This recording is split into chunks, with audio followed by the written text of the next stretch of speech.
MWA, we thank you for joining us today. We apologize that Minister of Environment and Water, Yang Berhormat Datuk Tuan Ibrahim bin Tuan Man, could not make it today due to busy schedule. He is sending his best wishes to all of you. Just a little housekeeping before we start for today's presentations. Participants can use chat box to identify your presence to others and say hello to friends and colleagues participating in the webinar. For question and answers, participants are requested to use the question and answers box in the Zoom control panel. Please type your question into the question and answer box. The moderator will pick out the questions during engagement session after the presentations by the speakers. During the presentation and dialogue session, we will mute everyone to minimize interruption. If you have colleagues that are interested to join our webinar for today, we are also available on YouTube. Please search the Malaysian Water Association page on YouTube for the live viewing. Now, without further ado, I will pass the screen to Yang Berbahagia, Dato' IR Abdul Kadir, to give his opening speech. Thank you, Amira. Bismillahirrahmanirrahim. Distinguished guests, prominent speakers, MWA members, ladies and gentlemen, Yang Bahagia, Tan Sri, Dato', ladies and gentlemen, Assalamualaikum warahmatullahi wabarakatuh. Good morning and salam sejahtera. First and for all, on behalf of the Malaysian Water Association, I would like to express our grateful thanks to our Minister of Environment and Water, Yang Hormat Datuk Tuan Ibrahim, for extending his blessing and support for the MWA World Water Day celebration today. He has a very busy schedule, a lot of invitation, and currently I have to say that he's in Ipoh now, celebrating the same with the Menteri Besar of Perak. I also like to thank our prominent panel of speakers who are all eminent personalities and long-serving contributors to the water and wastewater sectors in Malaysia. They are Dato' IR Alice Dewan Empaling, the first professional engineer in Sarawak. And I know this is a lady engineer who is leading Sarawak water sector and appointed to the head Ministry of Utilities and is permanent secretary position now. And I would like to congratulate again to Alice for leading the women sector to become the leader. And we also have Prof. Dr. Chan Ngai Weng from USM, who gained wide recognition as a writer, speaker, and advocacy on water issues as chairman of the Penang Water Watch, and it's not new in this area. And last but not least, not to forget, my beloved Tan Sri IR Syed Muhammad Sabuddin, a highly acclaimed water personality who was also the past president of MWA and led and served in several international and local NGOs, as well as several government agencies, even up to this point of time. He's still very active, and we're proud to have him today, and also we're proud to have him in the water sector. He's always been fighting for what's right and what's good for the water industry. World Water Day is organized annually on March 22nd, and today is the day, and it's organized by the United Nations Water. Normally, during this day, many events take place worldwide to create awareness for a theme that always has linked with water. So this year, the theme has been chosen as Valuing Water, which is indeed a very timely one against the backdrop of many challenges faced by water in the world. That's what been said over and over again. The next World War may be water. We have got to look at this topic very closely, and I'm glad that this Valuing Water has been chosen for this year World Water Day theme. On MWA's part, in this current times of COVID-19 pandemic, we have opted for a digital approach in celebrating World Water Day today with the webinar Valuing Water in Malaysia. So given the impact of the pandemic and climate change on water, we need to value this precious resource in a responsible and accountable manner. We hope to hear from the experts in the panel in today's webinar, lessons learned from current water issues faced by the country, and some insights on innovative solutions to valuing water. Ladies and gentlemen, what is the value of water? So essential, reliable, invaluable. Water is the thread that weaves together our daily lives, and it keeps our communities healthy, our cities running, and our economies grow, while essential water infrastructure is largely invisible. Few people realize what it takes to treat and deliver drinking water every day, on how wastewater is cleaned so that it can be safely reused or returned to the environment. The high quality of life we enjoy in Malaysia today would not be possible without water and the infrastructure that fuels it. Valuing water, the challenge is the subject of valuing water is highly controversial. Thus, its discussion must account for people's culture and religious traditions and the world perception, as well as economic consideration of full cost recovery. Among the many challenges, I take this opportunity to share three key challenges on the subject of valuing water, which I hope can be debated and discussed further with our panel today in the matters. So most societies, number one, is most societies undervalue and underprice water, and it's happening all over the world. And the true cost of water does not reflect its true value, which leads to over exploitation of the resource. And this is what is happening in our country. And on the other hand, the appropriate valuation of water will help drive demand side management and improve resource use efficiency. Second, water security and the value of water are linked intrinsically together. Both remain more than ever the challenge of the 21st century. While valuing water is a keyword, yet we all know that water security is daily imperative, a constant reality, a need for all, and a right for all. Hence, all this while, MWA has been passionate enough in urging the government and water-related agencies to put water at the top of the political agenda, so that water security and valuing water is a reality for everyone, everywhere, and for everyone. But we urge the government not to politicize this water sector. There is also a need to know how to reduce collective and individual waste through a change in policy approach and use of knowledge and expertise to better balance the different uses and thus change our behaviors. So it's about behavior. Once we change the behavior, then we change the culture. Lastly, water is an economic driver for the nations, and this is the aspiration of the government for the next nation plans, for the next 4 nation plan. We talk about quality and we talk about quantity, but we don't often talk about the value of water. We cannot grow or prosper as communities and nations if we don't have a sustainable water future. Water will always be a strategic resource and economic driver of the nation. We have been very blessed with it, and we have to be very careful not to squander it. Understand the value of water is critical for sustainable integrated water resource management, which will ensure sustainable socio-economic development in the long run, and which core objectives of the economic efficiency of water users and financial sustainability of the water services. Ladies and gentlemen, in closing, I would like to say that together we are the solution. We can act together as government officials, water providers, professional stakeholders, industry players, and consumers, and take a leading role in enabling sustainable water management and ensure long-term economic growth by valuing water as an integral part of policy making, implementation, and investment decisions. The act of valuing water recognizes and considers all benefits provided by water and encompass economic, social, and ecological dimensions, and thus, in most cases, the value of water is higher than the market price of water. However, it is important to highlight that valuing water is not pricing water. The objective of valuing water is not to increase water prices, but to make more informed decisions to confirm optimal allocation and usage of water.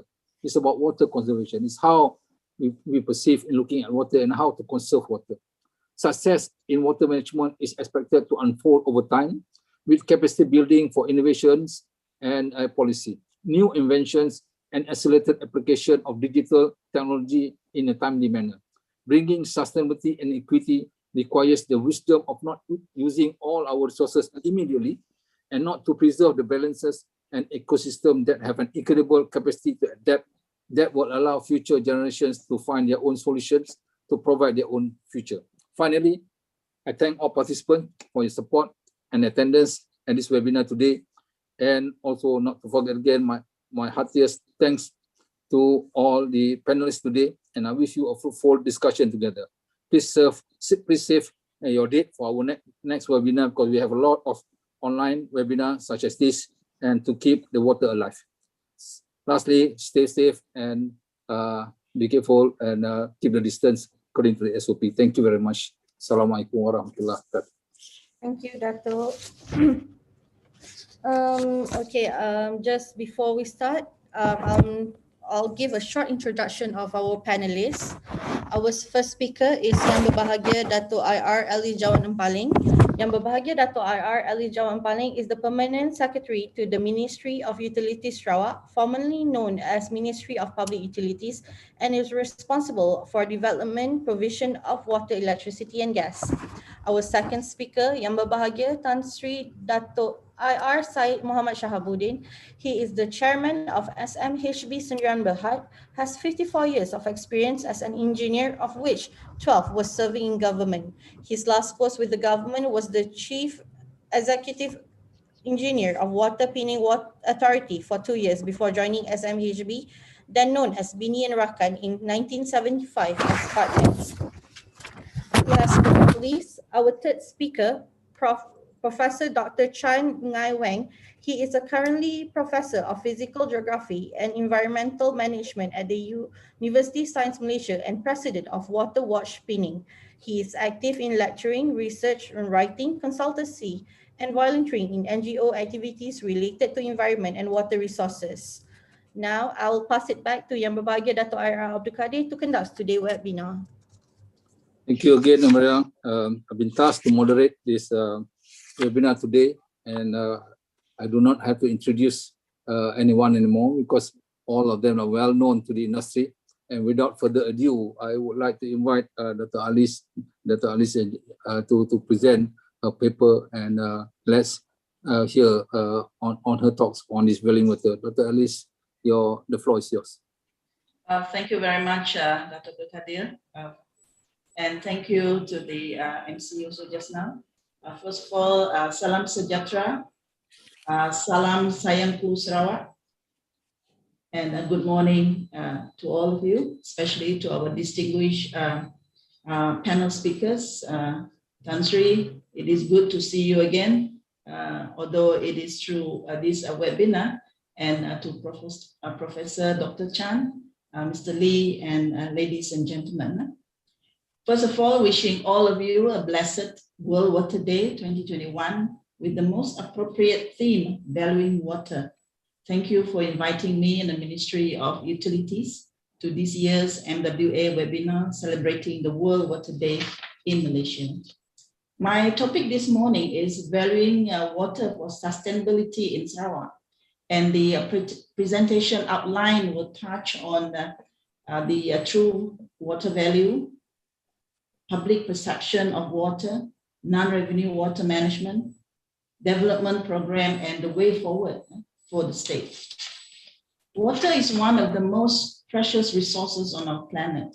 It is a limited resource because it is needed for all living things and must be managed well to ensure that we have enough for our needs and to protect our environment. Faced with a shortage of water, the right way to act is to try to consume less. And it is better to ensure this resource is available to all today and tomorrow. Our state ministry aspires to achieve 100% utilities coverage by the year 2025. The overall water coverage in the state currently is about 83.4%, out of which the rural water supply coverage is only 66.5%.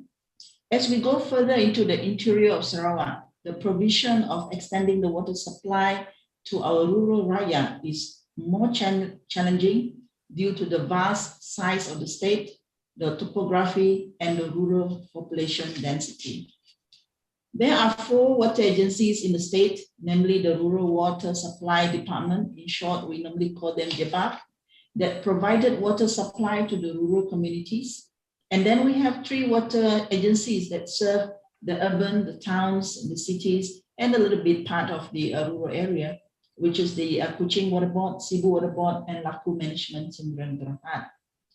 The water tariff for domestic is only 44 cents per 1,000 liters, and the estimated production cost in the year that was calculated in the year 2020 is about 70 cents per 1,000 liters. As you can see, the domestic water supply is very much subsidized by the government, and therefore I advise the public, the consumers, to conserve water. What is the value of water for Sarawakian? This was the question that I posed to my team also when we were working on it. And we were actually, without much thought, most of them also everything. How we measure livelihood, peace, and the gladness as the feelings of assurance is intangible but fragile. Water is everything to us. The true value is not just the price of water, but also the benefits that are derived from the economy, environmental, social, and cultural aspects. This will serve as a tool to negotiate water rights, water tenure, basin governance, and intersectoral water allocations. Valuing water is not the responsibility of the state or the ministry alone, but a shared responsibility among all of us. Us being defined as the government, municipalities, businesses, farmers, civil societies, communities, or as individuals. All of us have a duty to firstly recognize and embrace water's multiple values. Secondly, reconcile the values and build trust. Thirdly, protect the resources. Fourth, educate to empower the stakeholders. And fifth, to invest and innovate. This is what we should all have the duty to do.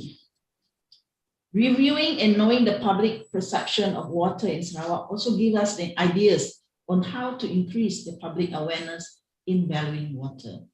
This is to align with the goals set by the ministry, whereby all the people of Sarawak will have access to clean water through our program, that is the Sarawak Water Supply Grid Program, and SAWAS. SAWAS is Sarawak Alternative Water Supply System that has been proposed up until the year 2025. The key public's perception of water in Sarawak are, number one, there are frequent water supply instructions, and these are probably due to maintenance, repair works, due to pipe bursts, low water pressure, and of course we have our aging and inadequate facilities, and also at times insufficient raw water source.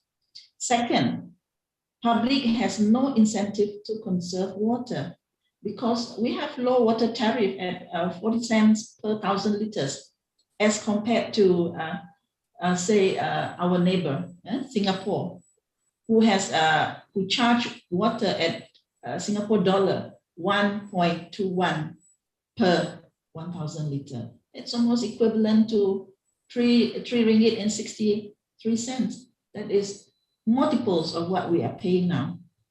That secondly, water is taken for granted and underappreciated or valued. There is no water conservation measures implemented or enforced.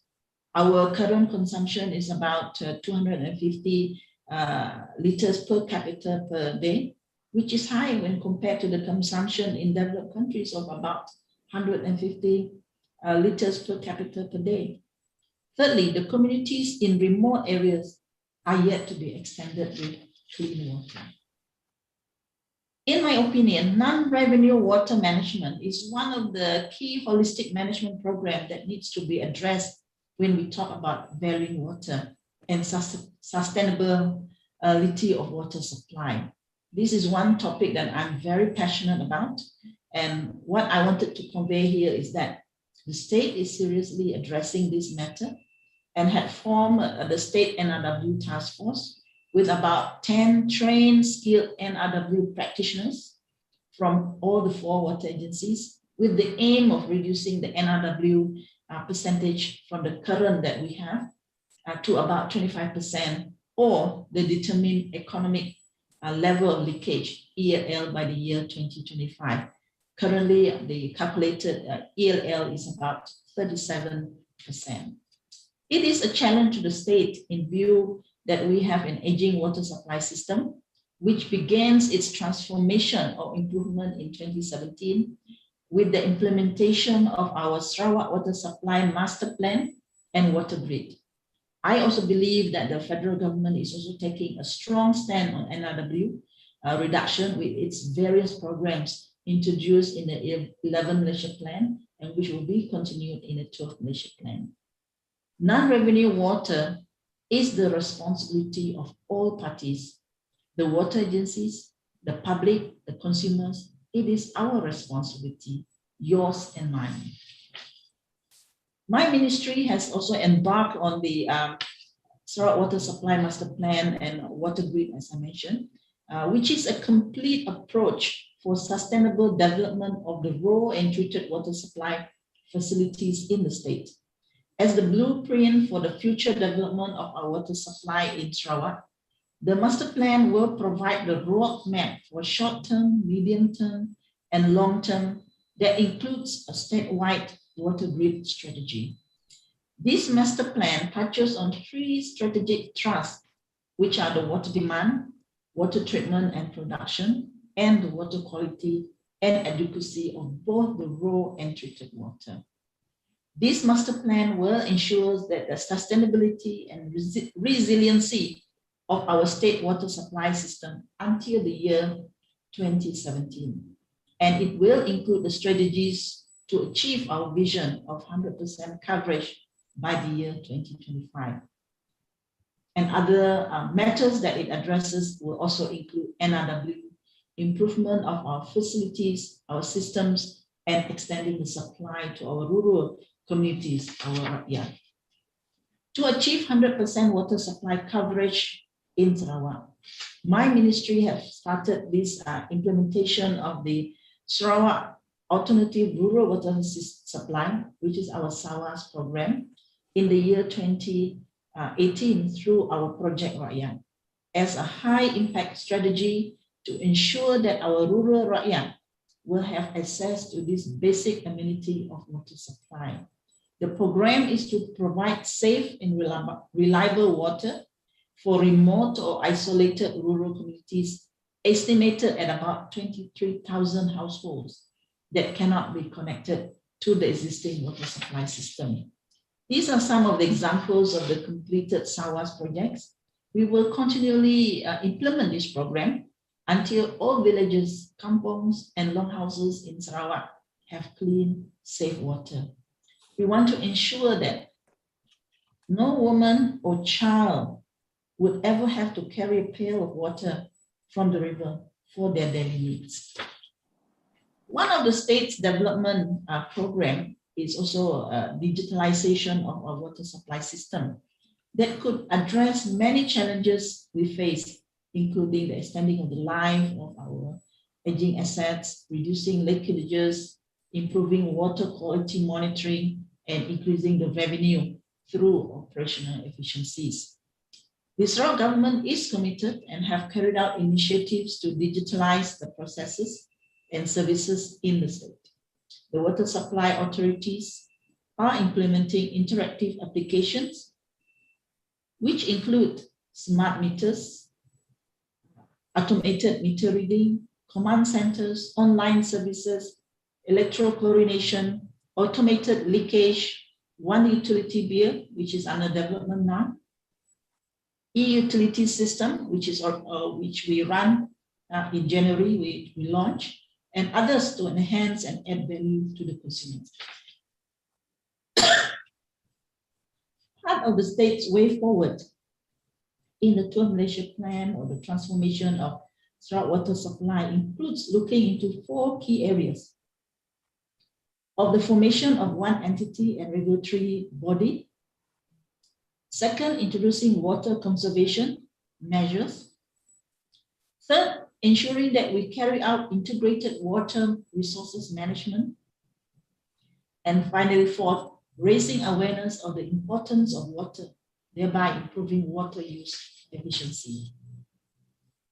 To conclude, there are many measures to implement high-level panel on water, principles for valuing water, including raising awareness, establishing state committee on valuing water, promoting collaborative action of key stakeholders, working or encouraging key institutions and networks to incorporate valuing water in their policies and practices, and building a valuing water action agenda and investment strategies. The ministry will definitely explore this to transform the state water supply. Ladies and gentlemen, for information, we will also be launching the state level Sarawak World Water Day later this afternoon, hosted by Kuching Board. And it will be a hybrid, in today's norm, it will be a hybrid function whereby there will be a physical function here in Kuching, and we will be connected with all our other agencies through the web, through Zoom. And the function will be graced by the Minister of Utilities Sarawak, Yang Berhormat Datuk Seri Dr. Stephen Rundi Anak Utum. Lastly, I would like to take this opportunity to thank my team who have worked very hard in preparing these slides for me. So thank you very much. As you can see, we are 8 ladies plus 1 man who is working on this. So ministry, we also promote equality, and that is also the changing face of value of water in Sarawak. Thank you very much, and God bless.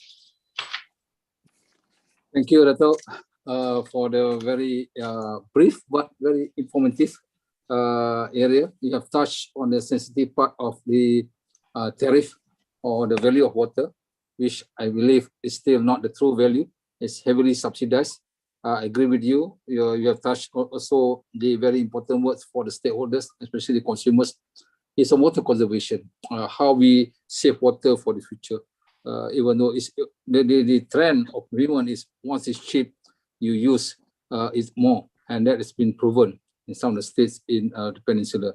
So we'll come back to you, Dr. Alice, on any other questions. I will reserve all questions after all speakers have delivered their paper, so as to keep in time. So I would like to invite next Prof. Dr. Chan Mai Weng from USM to deliver his paper, also touching on the value of water. Thank you.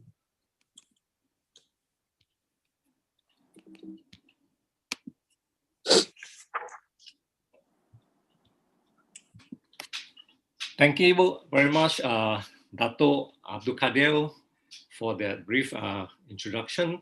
First of all, I would like to thank MWA for inviting me to present my views on this talk, to share my views.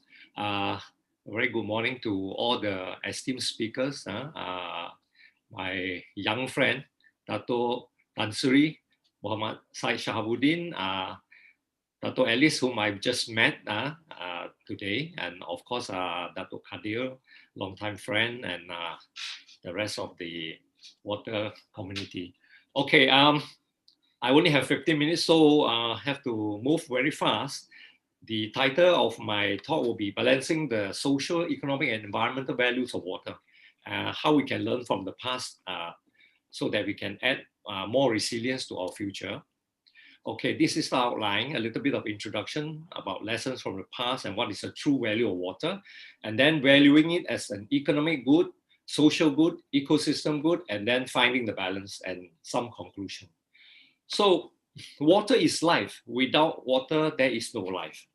So we have run some water quiz before with schools, and we posed this question number 31 that says, without water, how long can a person last? This is 3 to 7 days. So you can see how serious it is. Without water, we all die, you know. And as Dato' Kadir has said, without water, nothing goes. There's no industry, no agriculture, nothing. Nothing happens. Yet water is the most undervalued, abused, and wasted and taken for granted resource. Look at these pictures here. How can there be any value to place on water when all these rivers are polluted to such an extent? Okay, let me start by sharing the paradox of value. This is also known as a diamond water paradox. Okay, the paradox is that although water is on the whole very useful, vital for human survival, but in terms of balance, comparing with diamonds, diamonds have, not to say it's no use, but very little use, but it has commanded a much, much higher price in the market, tremendous price. Look at this Cullingham diamond, is close to 2 billion US dollar. And look at what people are doing to the water. This is my water bill. It's only 5 ringgit per 2 months. I'm only paying 2 ringgit 50 cents. You can check with Dato Jasni or PBA. Okay, all these years, it's never been more than 5 ringgit. So how can we place the value when, people are doing this sort of thing? Okay, in Malaysia, we know that water, we are a rich country in terms of water. 3,000 millimeters of rainfall, annual rainfall, will give us this kind of water availability. We are having about 20,000 cubic meter of renewable water per capita. I mean, each person in Malaysia has accessibility to 20,000 cubic meter per year, renewable, compared to the international stress line is 1,700 cubic meter per person only. So we are more than 10 times. Yet we face problem in terms of water. And most of it, I would say, is because we don't value it. We think we have too much. And also flooding is giving a wrong impression to people, saying that we have too much water. But because water is not distributed, evenly throughout the month, some months we have drought. And then, of course, when you add in the human aspect, we are wasting a lot of water. There's public apathy. And then just now, Dato Alice has said, non-revenue water is so high. It is really unforgivable to lose 50% of the water that is sent out through the distribution. So all these things, including, I think, public apathy towards water in Malaysia, the poor understanding, poor awareness, poor water education, and poor ethics of all water consumers, not just domestic industry, businesses and so on. This is causing all the problems that we have in terms of water. Now, Dato Alice has said that the value of water is not the same as the price. I agree wholeheartedly.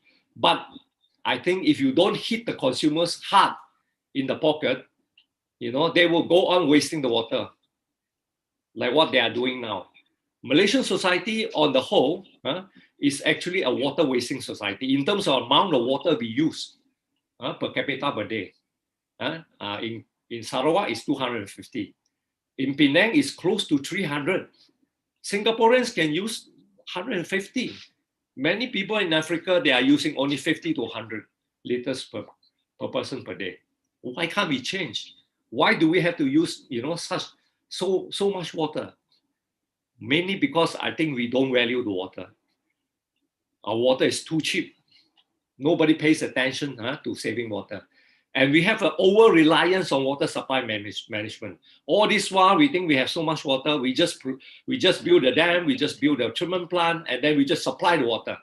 When there's a new housing scheme, okay, how much water we need? We supply. We build more dams, we build more treatment plants. That's not the way to do it now, because as population is exploded, we have more industries, we have more agriculture, we have so many things that need water. I think we need to look at the demand side.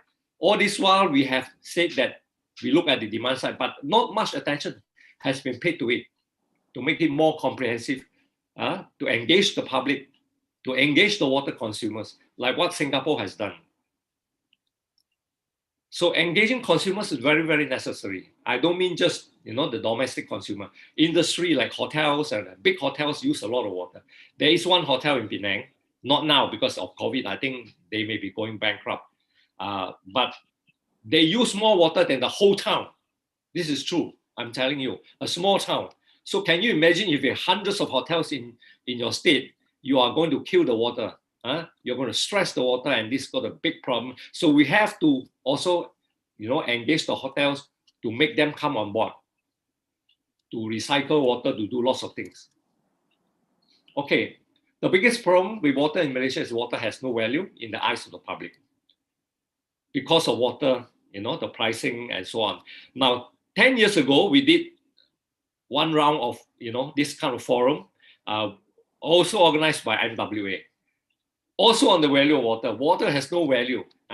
This is Dato Sri Zaini Ujang. He was chairing and he was also one of the speakers that until today, we still have the same problem. Look, how can there be any value when all these things are happening? Consumers and so on and so forth are not paying attention to the water. We have irresponsible companies polluting the water and so on. And yet, water price is so cheap, heavily subsidized. So we have to value water as an economic good to move faster. And this is not new. It started a long time ago, 1992 in Dublin. So in terms of economic goods, we have to put a value to it. If you don't have water and you're about to die, you will pay any price. You will pay any price for it. But when you try to increase the tariff, people are not willing to pay. That is the reality.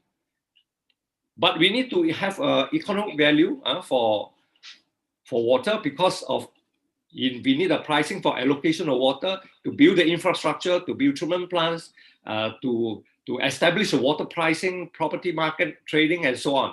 Without this economic value of water, you can't do all these things. Okay, the water industry will be in disarray.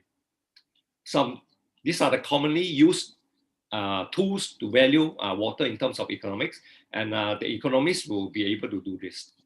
Okay, in Malaysia, why is it that we cannot value water like any other natural resource? We can put a value to timber, to petrol, to food, and to so many things, but very difficult to put the value to water, mainly because I think this is my personal opinion. The price in Malaysia is not determined by the market, it's determined mostly by politics. Okay? Through my experience, I think we have some states, there are some water service provider, they are willing to increase or review the tariff, but once they put it to spend is the one to approve it, and it comes back to the state, and then the state government says, which other state is increasing water tariff? Then they find out that no other states are increasing. They said, no, let's hold on, don't increase yet. We are wait and see, waiting for other people to increase. So this is a huge problem. It's not just water tariff. Many other things in terms of water is actually has a political, twist to it. So I think in order for us to get rid of this, we have to move away from, politics should not be interfere with the price of water and the value, seriously, the value of water. Okay?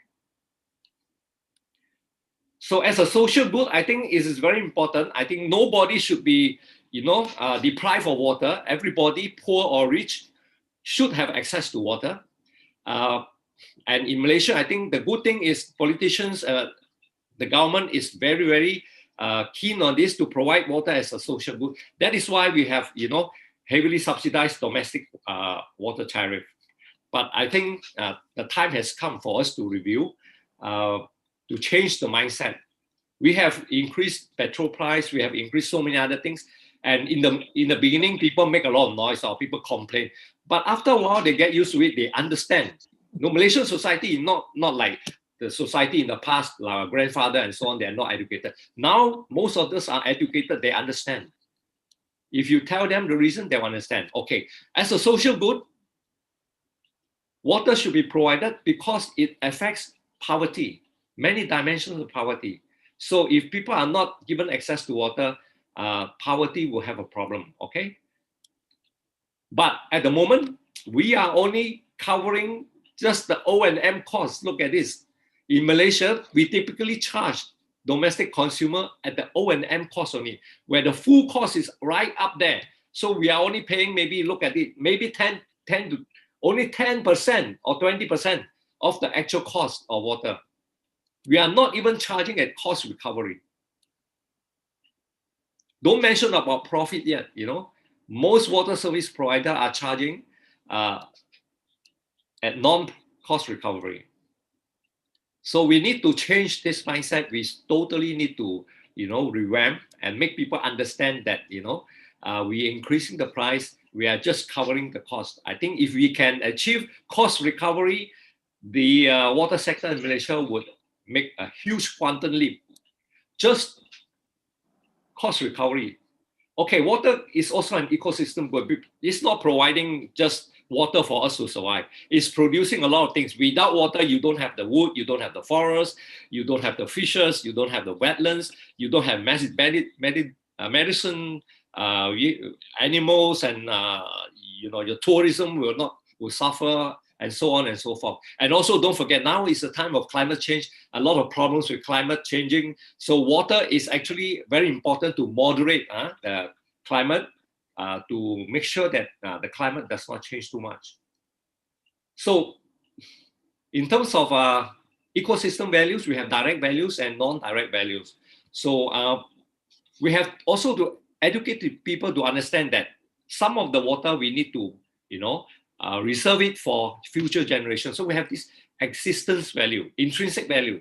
Don't use it, reserve it for the future, for cultural, for aesthetic, and for bequest significance. Okay, not all the water belongs to us. Some of it we have to reserve for our future generations.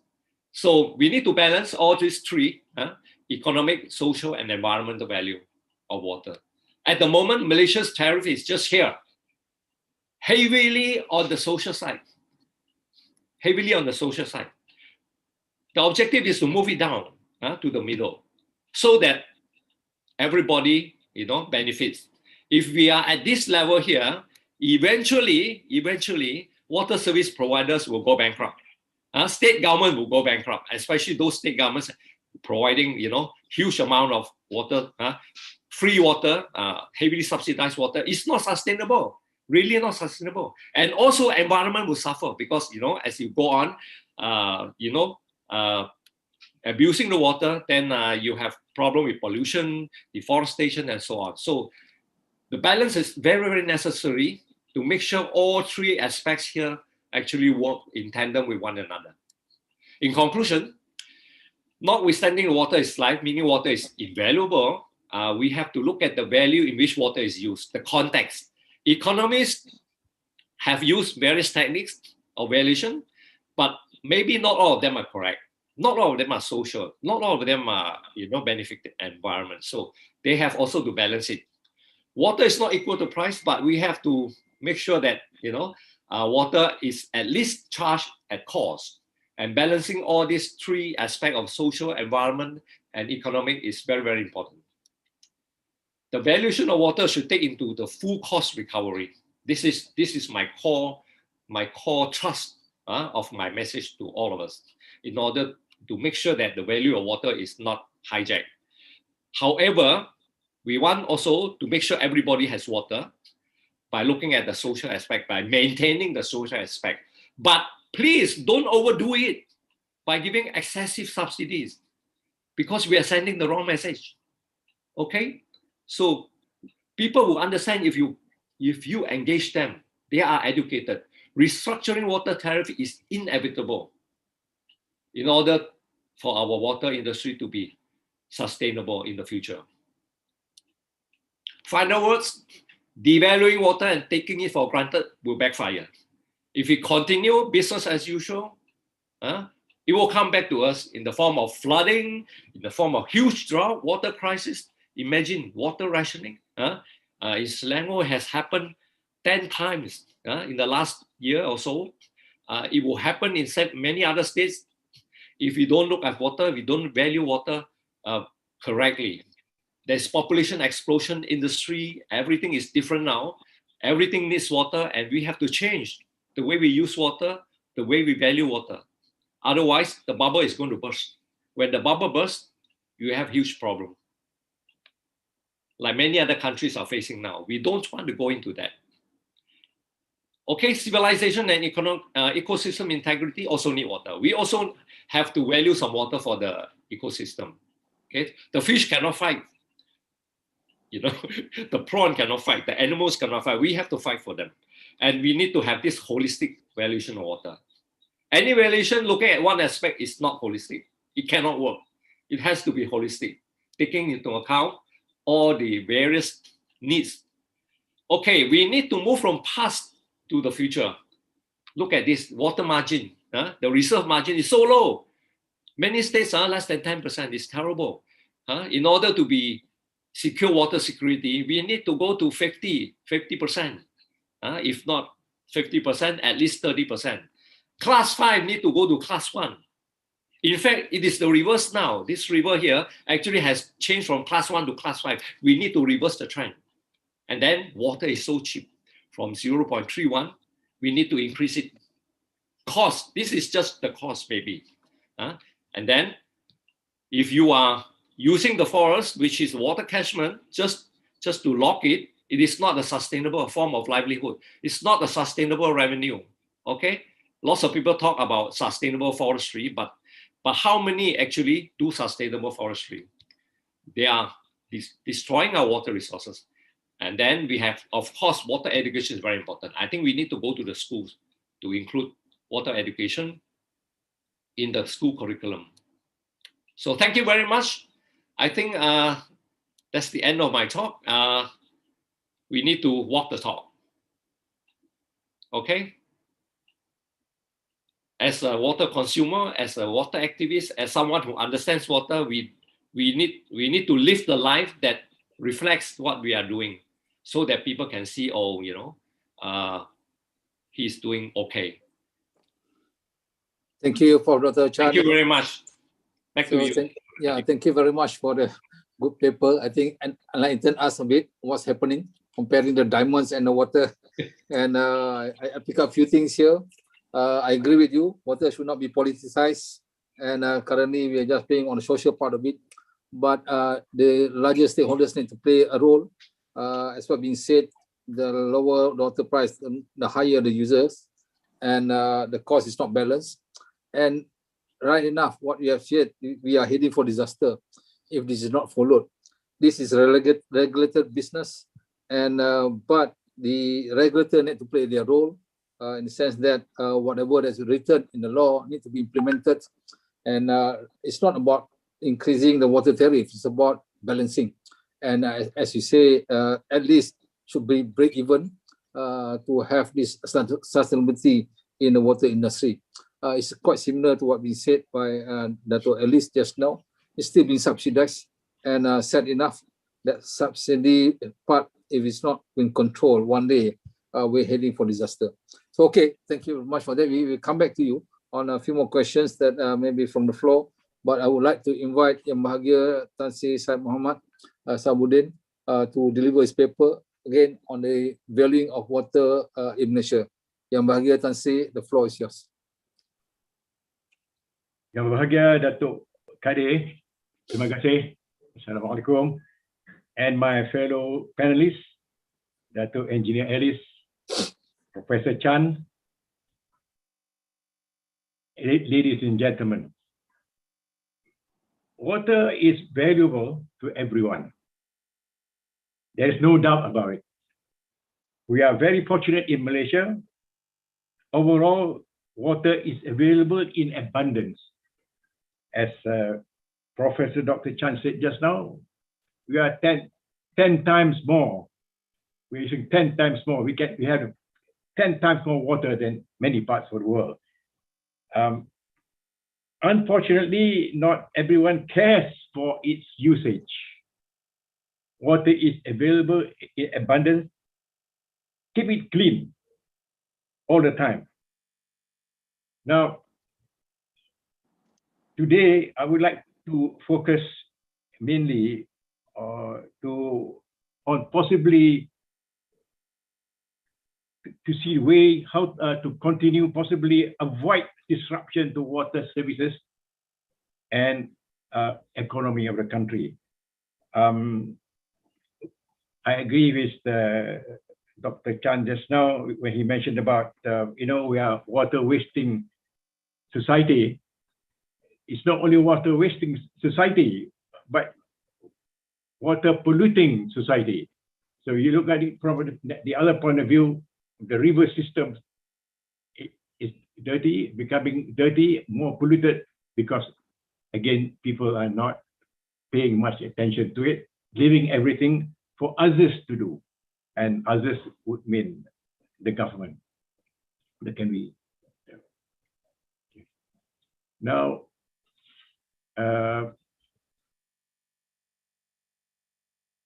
next one, I think we just skip through this. Yes. Now, as a professional engineer and practitioner, I'm convinced that integrated water resources management, IWRM, can play a major and effective role in water catchment management in Malaysia. For the Academy of Sciences Malaysia, for which I'm also a member, has produced comprehensive report on transforming water resources management sector, National Integrated Water Resources Management Strategic Road Map to assist the government in meeting commitment to sustainable development goals as SDGs. Now, the target, right, the year 2030, the target is to get to, no, I think it's hidden. I can't see it.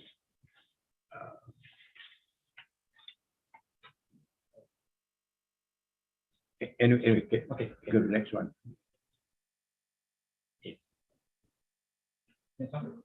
Yes, I think it's all right now. Okay, next one.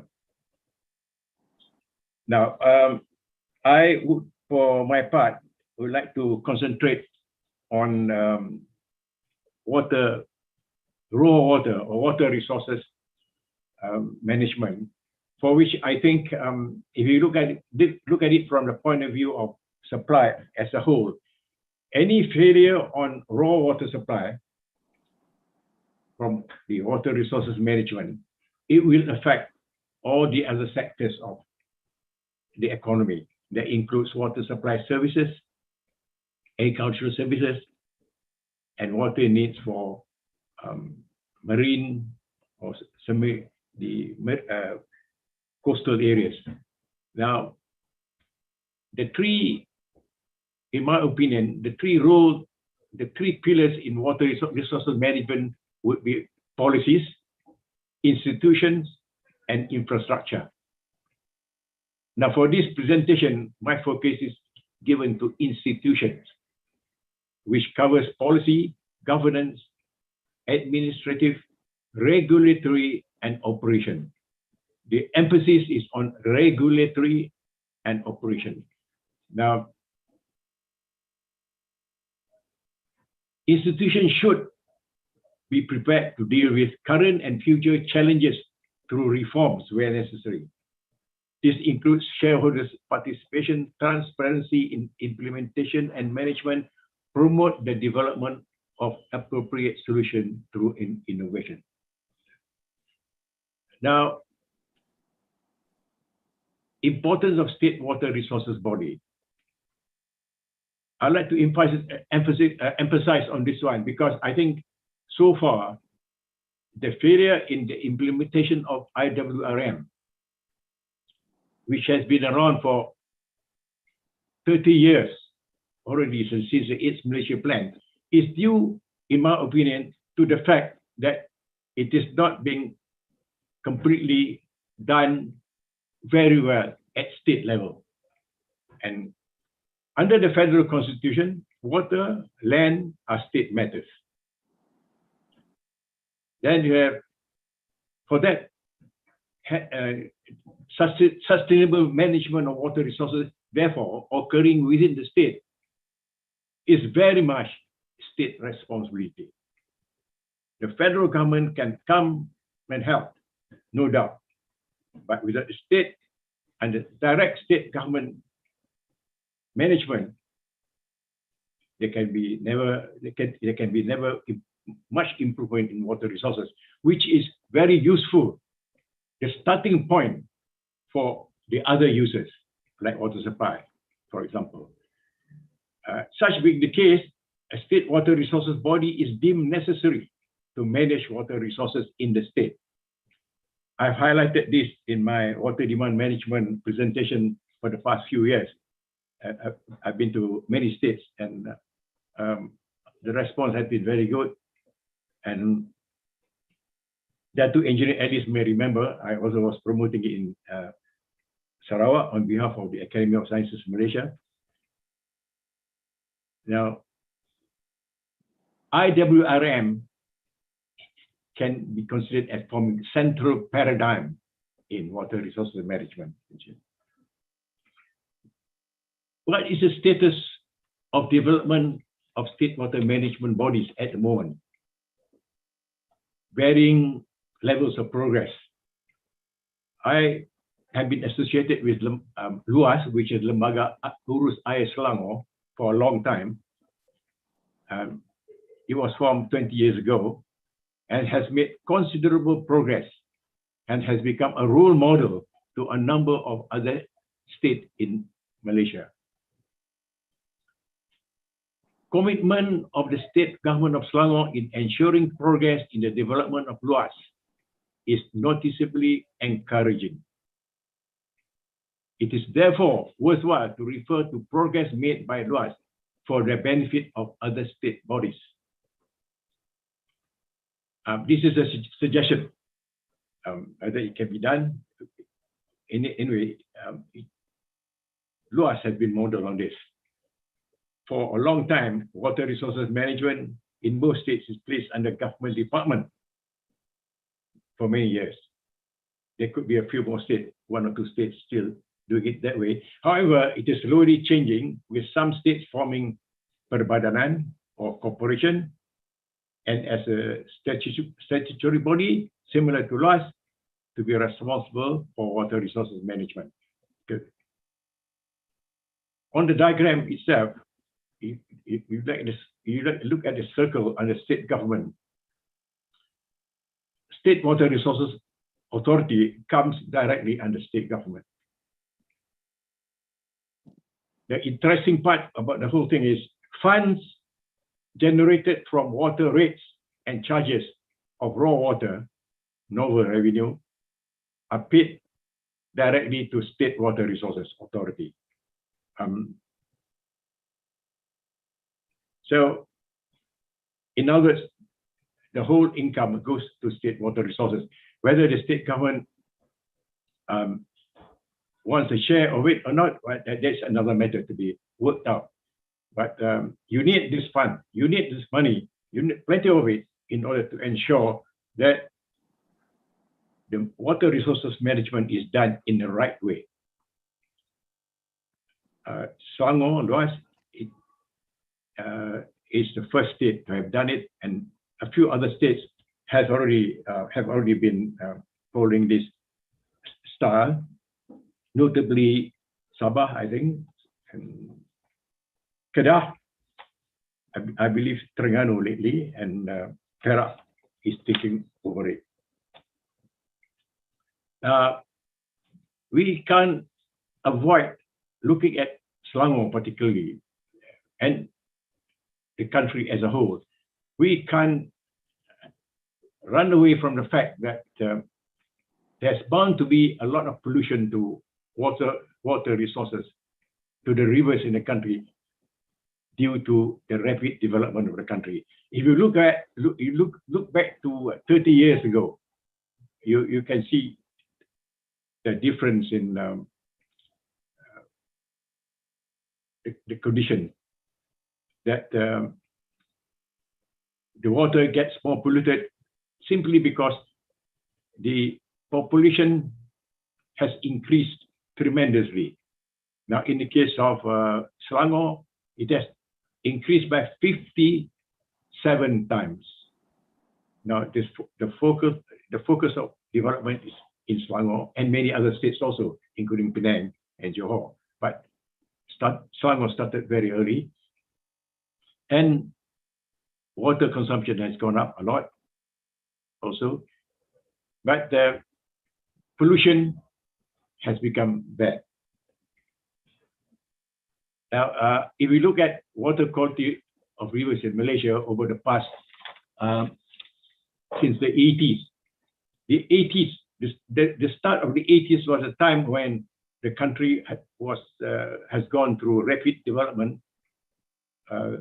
So much so, that the country has done very well indeed, but at the expense of, I must say, at the expense of water resources. Now, if you take Selangor as a case, Sungai Selangor over the years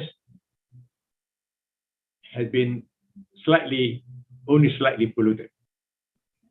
Although in the earlier years, until the year 1999, it is more than slightly polluted.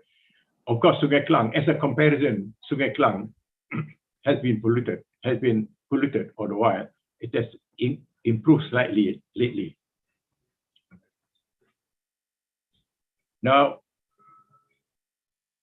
what must be done in the future in the case of river basins? Selangor, unfortunately, the situation was serious, as mentioned by Dr. Chan just now. Last year, there has been several closure of water treatment plants. Supply was cut because of polluted water. Now, if it can happen in Selangor at the moment, it can happen anywhere else in the whole country. It can happen. It has already happened in Johor. I don't know what Sarawak, Dr. Ellis, Dr. Dato Ellis, but probably we have to look into this one. And Selangor has already decided lately to employ pemantauan pengawasan, yaitu monitoring and surveillance at major river basins by using 24-hour surveillance by rapid response squad at sensitive areas, additional staffing and surveillance cabin. Also, high technology drone to collect evidence on water quality and supervising areas for prosecution in court. Now, there have been cases of people being arrested, taken to court, but cases get thrown out, simply not enough evidence. So probably to collect evidence on this system using a drone is clearly a starter, which can be proven later to be workable in due course. We want to be strict on people about pollution, because pollution in Malaysia, and even particularly in Selangor, water in the river is only slightly polluted all the time. It only occurs when severe pollution takes place with factories, especially throwing abundant of polluted materials into the river system, causing the bulk of the water in the river to be polluted and therefore affecting supplies.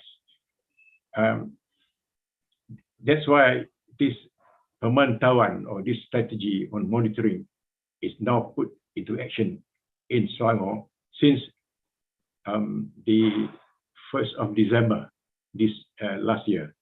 So it's only 3 months.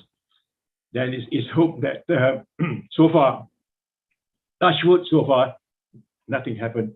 No pollution yet happening in the river system in Selangor. Hoping that it will go on like this, the condition will be like this all the time, and placing of lost water quality stations as a third item, as early pollution warning system using total organic carbon TOC analyzer. Now, to date, rapid response squad has been carried out, static monitoring, surveillance at 2 major river basins, the Sungai Selangor and the Sungai Langat. And the formation of this rapid response squad involves the recruitment of additional staff, and the 13 professionals and technological staff has been employed.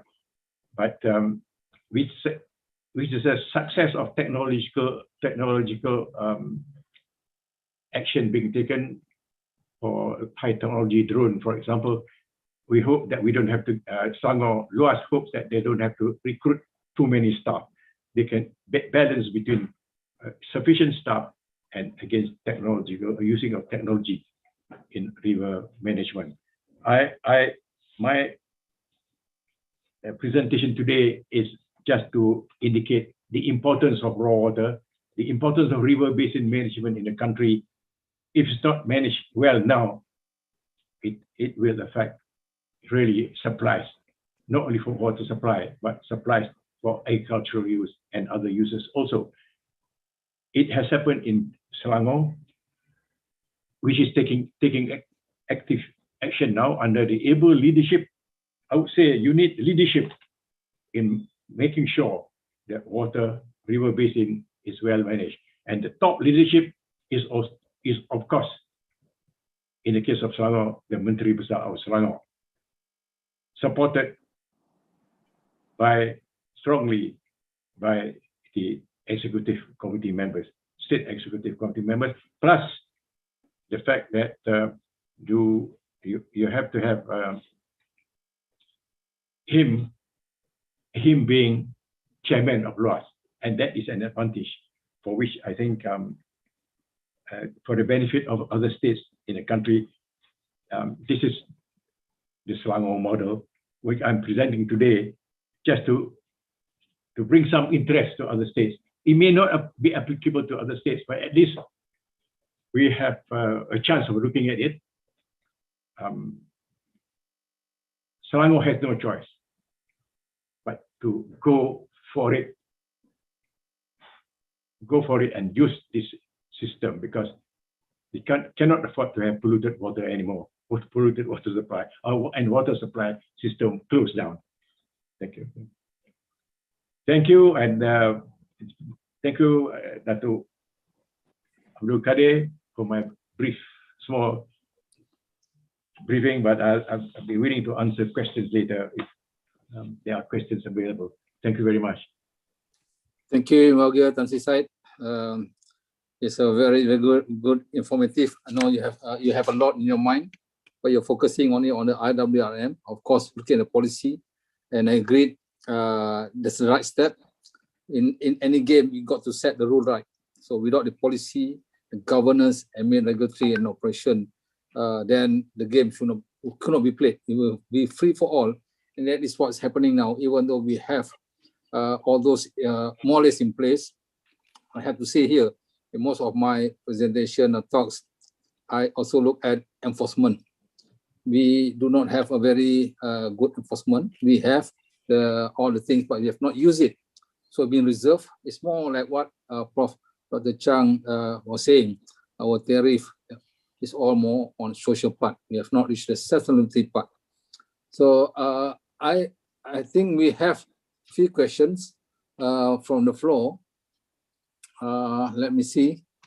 So far none, but can I take the lead in posing question to Yang Bahagia Dato' Alice, especially on the Sarawak chapter. It's very good in sharing. I can see the Sarawak is leading in providing a common water grid, which I should feel that the Peninsular Malaysia should envy this, because it's a way forward. It's just like the in the Europe, especially in London, they have the London arrangements that will also provide the sufficient water and minimize all water disruption. So my question for the next lead, will Sarawak take the lead in putting water in the share market in the future, so that people value water instead of subsidizing? Maybe that can be a quantum leap in people valuing water, and people can book advance. I mean, borrow the Asia, what they call tagline. They say now everyone can fly. So maybe the future tagline of Sarawak, now everyone can drink.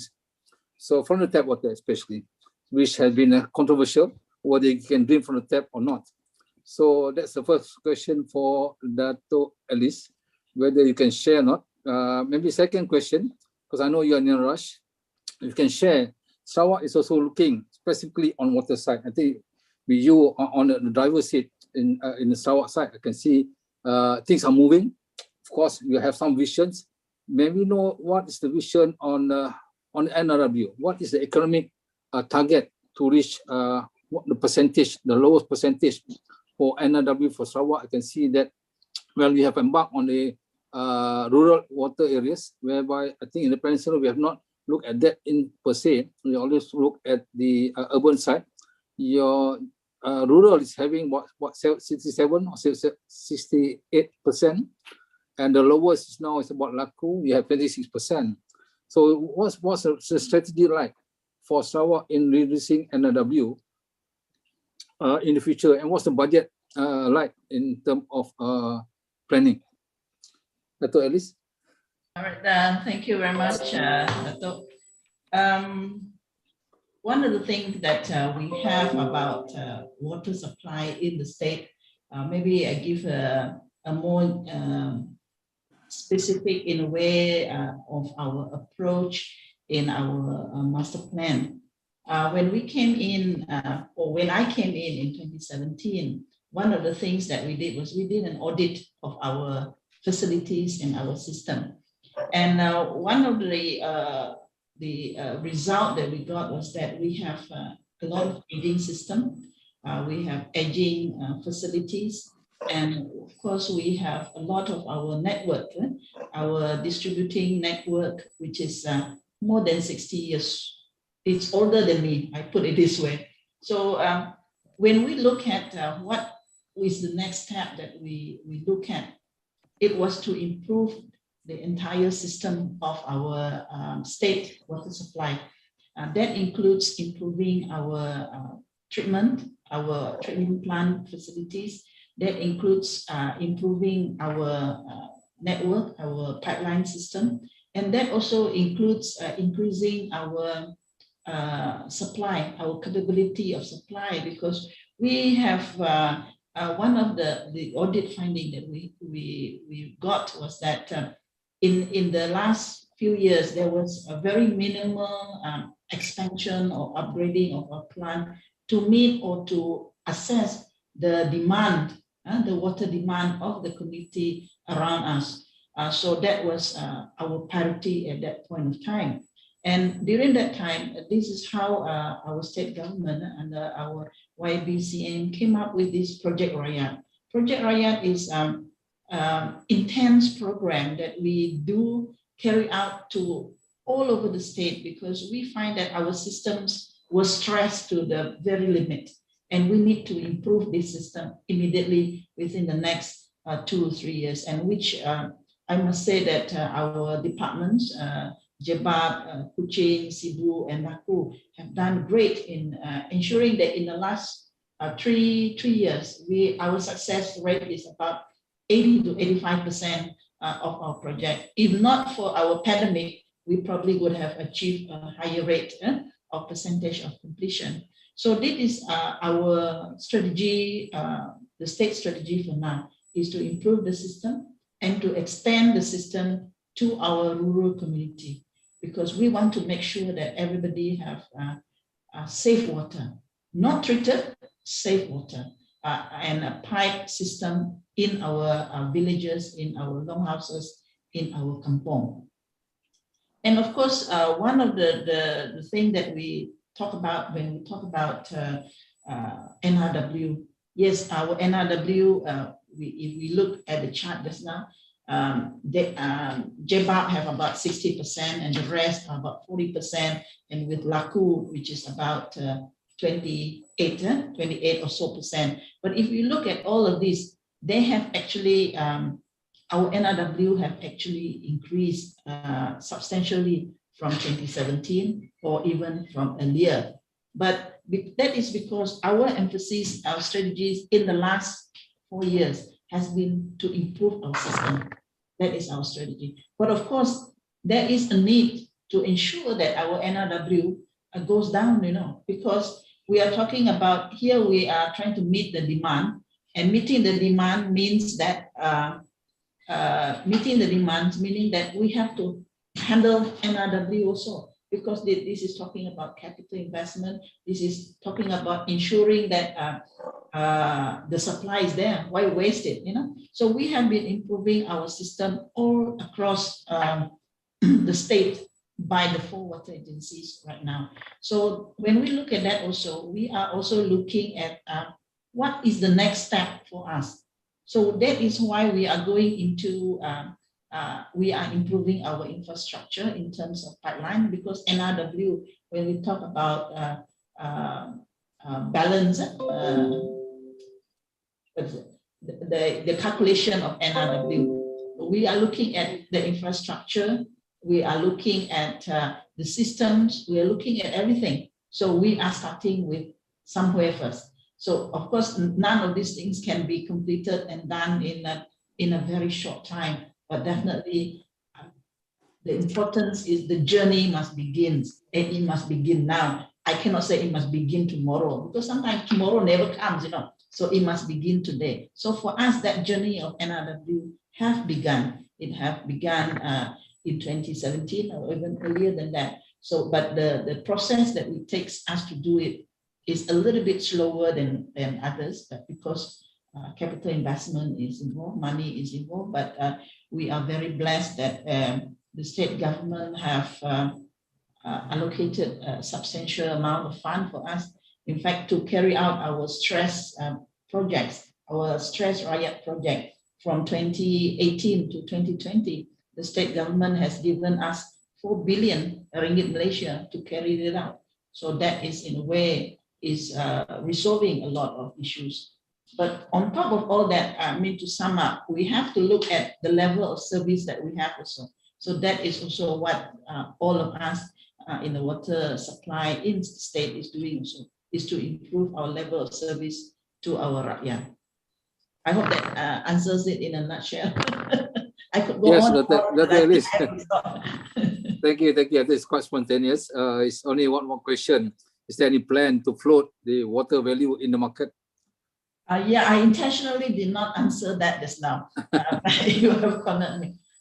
Of course, anything is a possibility. So I will not say no at the moment now, but that is something that the state will need to explore, because we are talking about floating it. If we look at under our Ministry of Utilities, in terms of electricity, we are trying to be the ASEAN grid powerhouse. So maybe in the water supply also, we could be that also, but then that is a process that needs to be talked about. And of course, I think we are looking at the transformation of our state water supply. So that might be part of what is in the future for the state.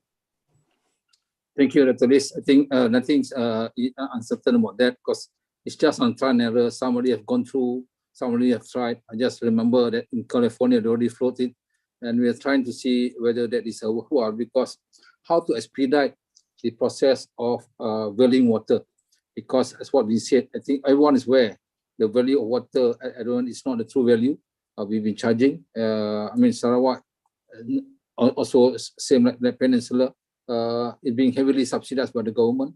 But what needs to be done on the advocacy part is for the consumers or the stakeholders to know the true value of water, because water, as some of the laymen says, is free, but to treat what has been given by God and then to deliver to the doorstep is another process that needs to be conveyed to the consumer, especially to know what's the cost like, and also for them to also own the assets, meaning that they also co-own and become the eyes and the ears of the operators of the government in saving water for the future. Because there's a lot more to say about this, but let's move on. I've yet to get any question from the floor, but I'm just filling up. Also, there is a question, before we let you go, there's a question from Mr. Goh Kim Hwan.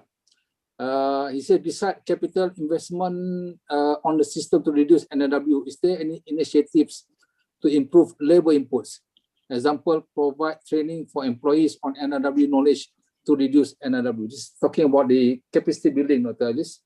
Yes, that one, I think in my slide just now, I have talked about that we have 10 skilled, trained NRW practitioners. Actually, engineers who have been trained locally and also as part of our JICA NRW program. So we have about 10 people, and these 10 people, we are retraining others within the organization. So yes, we are building our capacity in terms of NRW officers in the state.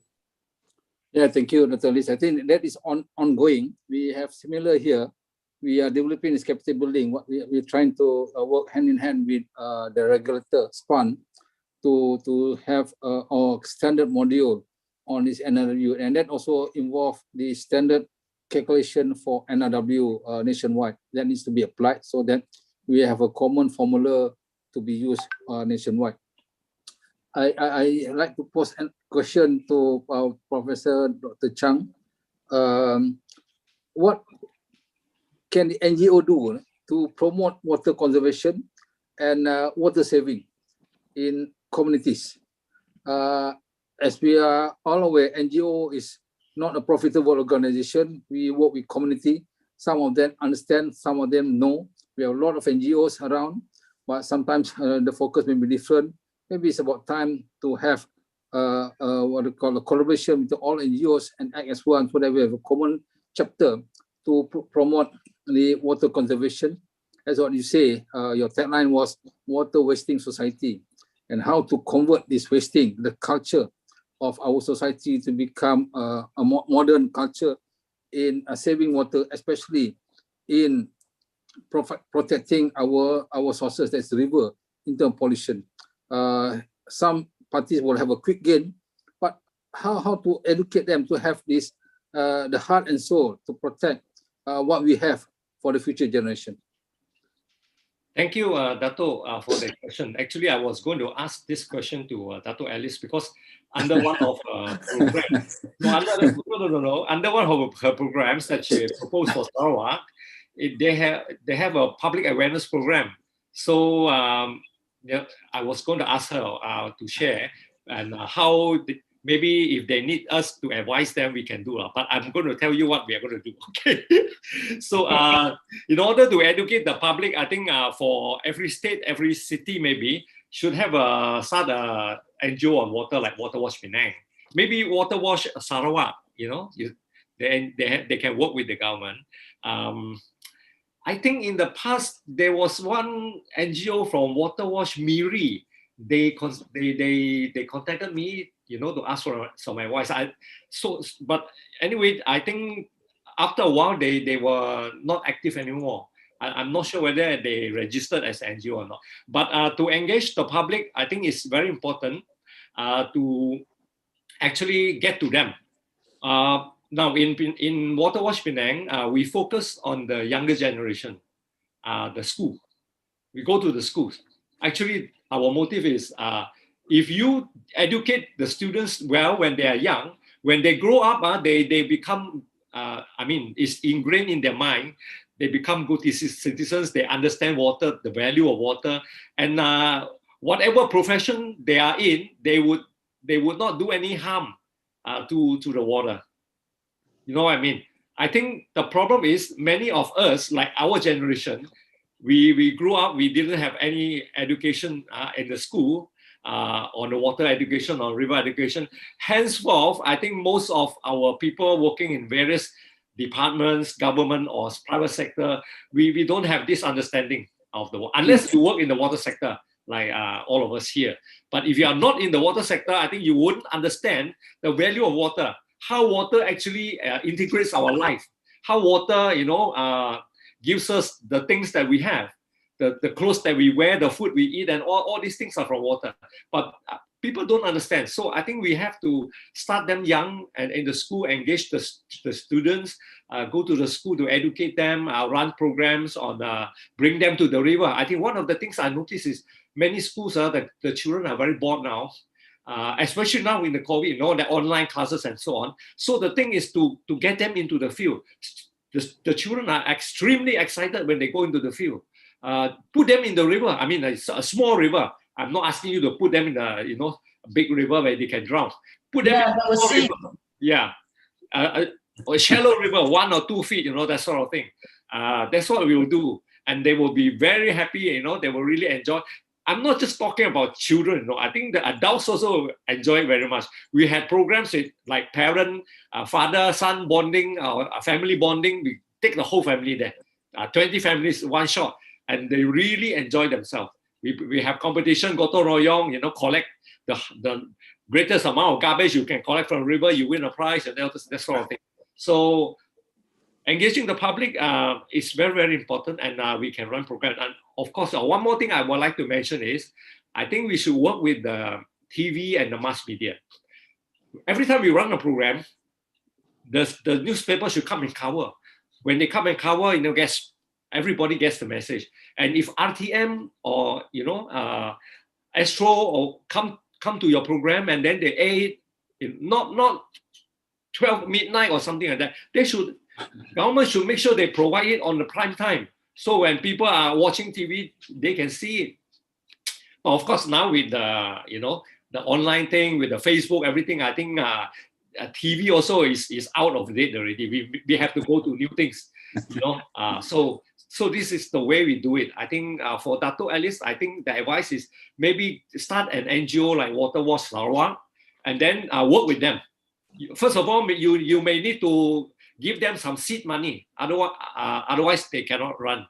After a while, then they start, generating their own income, and they start engaging with a lot of people. Now, my idea, my vision is actually to have Water Watch Malaysia. But we try to do that, but cannot. You know why? Because the Registrar of Society, they say, if you want Water Watch Malaysia, then your exco, you have to have all over Malaysia. One from Sarawak, one from Johor, one from here, one from there. And it's very problematic for me. So maybe we can start, in the future. Thank you very much, Dato'. Thank you. Dato', may yes, I add in? Yes. Maybe one approach is to collaborate and work with the Malaysian Water Association. Yes. Because we have MWA as our branch. But I want to add on the public awareness.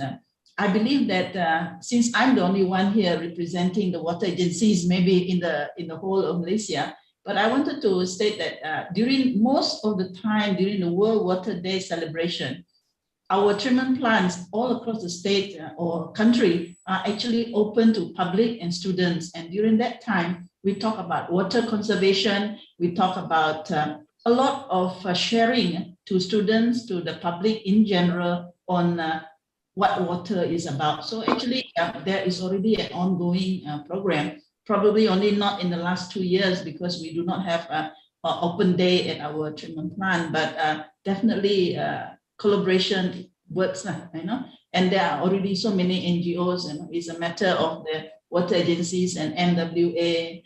When we talk about just valuing water, how to appreciate water, I think everybody can do it, not only Water Watch, because if too much water, people will start sinking also. So we want to make sure that everybody keeps afloat. Thank you. Thank you, Dr. Alice. I think I want to say the same thing. I think apart from what we always, not to say criticize, we always say that some sectors in the government working in silo, but we as an NGO also working in silo. So the work collaboration is very important. And we did try to have one meeting, I think 1 or 2 years ago.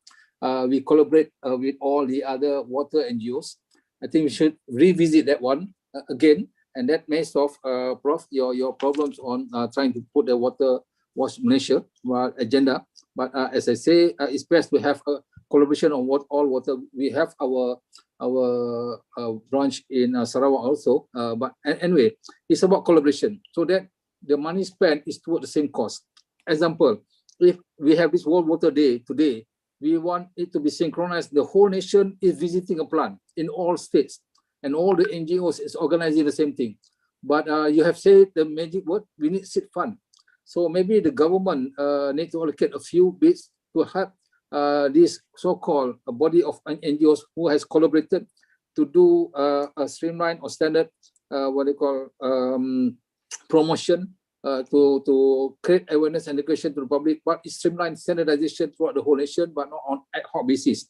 We have a lot of NGOs now working on their own, of course, toward the same common cause, but it's all working in silo. Anyway, there's a call for that, and then hopefully we'll take that on board. Malaysian Water Association can always engage again to call all the water NGOs on a special forum on how to act together so that we go on the same goal to promote the awareness and education. We have a question for your information, panelists. We are also being watched through YouTube, and there is a question from the YouTube for Professor Chan. The question goes, do you have any suggestion Malaysia can break free from the vicious circle of political interference in water management compared to energy and telecommunications sector? So, Prof, you're not left off the hook. Can you give some views on that? Thank you very much, Dato. And so I say thank you to the person who posed the question. It's a very difficult question, you know, very, very precarious question for me to answer. So anyway, I think we cannot stop politicians or anybody from, you know, getting involved in the water. But I think the thing is for you consumers to voice out your concern. You go to your adun, you know, you go to your whoever, you know, is in charge of the water in your particular constituency. You get the people to talk to them. I mean, about the water, whether it's water pollution or water tariff and so on, to make sure that, you know, they are doing it the proper way. Okay, other than that, I don't see how we can stop, you know, anybody, for the matter, politicians or, you know, private sector or NGO, to get involved in the water. At the moment, I think Span is the one that is, you know, giving the acceptance or rejecting the restructuring of the tariff. But then, I mean, everybody knows when it comes back to the state, you know, the state government is the one who approves it, and not, you know. So the only way for the state government to listen is when people say, okay, you know. Yeah, okay. Yeah, from the people, yeah. Otherwise, I don't see how, you know. Yeah, I think can, do that. Agreed, Prof. Dr. Chang. It's a very difficult question, but of course, we have to somehow manage, I can say with due respect to politicians, so that whatever visions being put into the water sector, holding on to the three principles of holistic, transparent, and sustainable to be upheld. So we have a law. The law needs to be implemented. We have to be disciplined enough. So how to enforce the law that it should be implemented? So this is a question to be answered by certain sectors. And also, if we have vision or put in our plan to do something, it must be implemented and not to be delayed. I can't resist by saying that in the water restructuring, which was last time headed by Yang Magatasi side, was done very well, but of course, it's a plan. But the true implementation is not there. It goes to a chain effect. The restructuring is about funding of the water asset, whereby Pengurusan Asset Air, the water asset holding company, will fund all the projects, and then the water operator will pay through lease rental. But the water operator lease rental is dependent on their tariff being revised. And if the tariff is not revised, they cannot service the lease rental. And if they cannot service the lease rental, no more projects can be implemented. Although the plan being approved by SPAN, but if the tariff is not revised as per what been promised, then it will not be a no-go. So, you know, somebody got to move somewhere. And this is where it should be on automatic that the tariffs need to be revised on the agreed period of 3 or 5 years, depending on what has been agreed. But if that is not done, then it will be a failure, as what you said in your mentioning. We are heading for disaster. If you operate what you call operate as business as usual, it equates to disaster. So it's about disciplinary, and this question to be posed to SPAN. Hopefully, after this webinar, Malaysian Water Association will abstract the main gist of this, the lesson learned from Sarawak, gearing towards reduction of NRW and taking care of the rural water supply and others, so that we put up to the government what is the thought of the stakeholders. So that's my take on that. I'm not going to left Dato Atansi side of the hook. There is a few questions for him from the floor. Let me start the question from something from the YouTube. I give priority to the YouTube. The question for Tansi side: the IWRM concept has been proposed decades ago. Even the very comprehensive report by ASM, that's what we mentioned by Tansi, but nothing is happening on the ground. Is this all talk but no work? Why is this so? So that's one first question, Tansi, for Yes, you. I have more. I'm very pleased to answer this because I'm in the midst. A group of us are in the midst of getting this put it on track again because, as I said, it has been the IWRM has been around for 30 over years and not taking any effect at all. Not totally, but some improvements have been done. I think I probably in the next Malaysia plan, probably more stress we will put on this one. The thing is, we got to get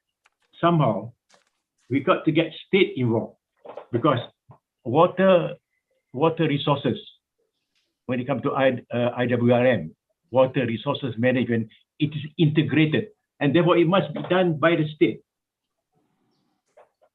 not federal. Maybe the federal government can assist, provide fund, for example, or expertise, but the onus is on the state to do it, and the leadership is very important in a state. So, in the case of Selangor, it's Menteri Besar. In the case of Sarawak, I think Chief Minister, if possible, to take the lead in running the show, running the committee itself. In the states here, Menteri Besar, but in the case of Sarawak, probably deputy. But without commitment by the state from the top, I think it cannot be implemented because from the word integrated itself, you have to get all the departments concerned with water to work together. And in the state, they all can work together under the state government through probably economic planning unit of the state, through them, to get everybody to be in the committee and be responsible in reporting back to activities concerned. But I think the follow-up has been bad. Has not been good at all. And it lies, the constitution say is state responsibility, not federal. So if the state doesn't do something about it, IWM cannot on water cannot be done properly, cannot be done. I'd like to, on my point is, I think there is a lot, we have been talking about contribution of water to economy of the country. Now, I've been trying to find out whether anybody has done a study, or from the academic sector, from universities, whether anybody has done any study at all on contribution of water for economy in the country in monetary forms, not just verbal, but working out on dollars and cents. Because once you can get that done, then you can see how many hundreds of billions of ringgit, advantage to the country. I think, but we haven't known that figure yet. And with that fund, I think there's strong reason why the government should provide more assistance to the state to do, for example, in the case of water supply, changing of pipes in the country. I think the bulk of the expenditure on NRE, non-revenue water, on changing of pipes, which have been around maybe 60 years, 70 years, or maybe 80 years old, and most of them are leaking. I think you have to spend money on this one, but to get big sum from the government, the government has to be convinced that there is contribution from water to the economy of the country. That somebody in the university must do this study so that we can get, the dollars and cents for consideration of the treasury or whatever it is, and how to overcome it. If the government hasn't got the money, can the private sector somehow be brought in to provide that sum of money for a consideration? Okay, Tan Sri. I think there's a good suggestion. Maybe that will be one of the points that we'll be raising to the government or CASA to have this independent study looking at the value of water apart from what has been done by SPAN, because SPAN has already talked about tariff setting mechanism. But it will be good to share that, and then the NGOs like us and this Penang Water Watch also are included to promote or put up an e-poster on the value of water so that everyone knows the true value of water. Yeah, I pose another question, Tan Sri side. That is from Dato' Chow Hock Lim. It says that, Tan Sri, apart from advocating institution like LUAS at the state level, what other possible institutional setup or arrangement is feasible for Malaysia? Tan Sri? Yes. I'm giving LUAS because it is a proven thing. Anything suggested would be something not tested.